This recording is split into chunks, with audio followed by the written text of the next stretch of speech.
Perkenalkan, nama saya Muhammad Raffiata. Di sini saya akan menjelaskan tentang DHCP server.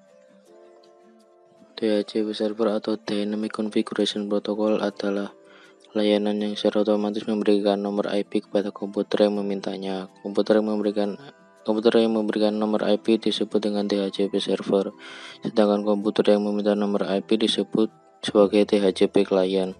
Dengan demikian, administrator tidak perlu lagi harus memberikan nomor IP secara manual pada saat konfigurasi TCP atau IP, tapi cukup dengan memberikan referensi kepada DHCP server. Pada saat kedua DHCP client dihidupkan, maka komputer tersebut melakukan request ke DHCP server untuk mendapatkan nomor IP. DHCP menjawab dengan memberikan nomor IP yang ada di database DHCP. Cara kerja DHCP discover. Klien meminta nomor IP ke server, lalu DHCP over. DHCP server bisa satu atau lebih server. Jika memang ada dua atau lebih DHCP server yang mempunyai nomor IP, memberikan penawaran ke klien tersebut.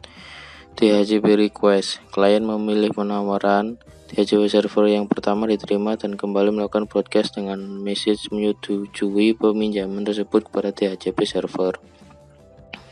Yang terakhir, DHCP acknowledgement. DHCP server yang menang memberikan jawaban atas pesan tersebut berupa konfirmasi nomor IP dan konfirmasi lain kepada klien dengan sebuah acknowledge.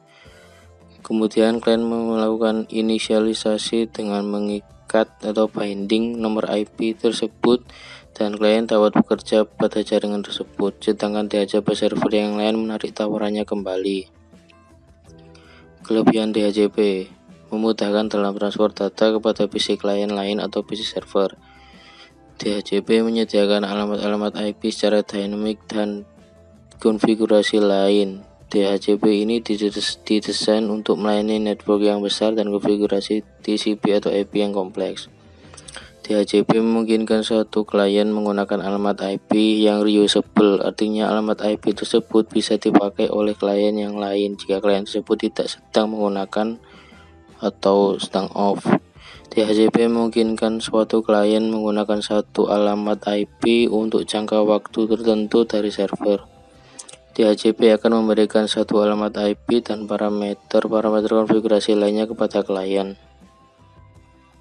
Kekurangan DHCP: semua pemberian IP tergantung pada server. Maka dari hal itu, jika server mati, maka semua komputer akan disconnect dan tidak terhubung. Setelah ini saya akan melakukan percobaan untuk DHCP server.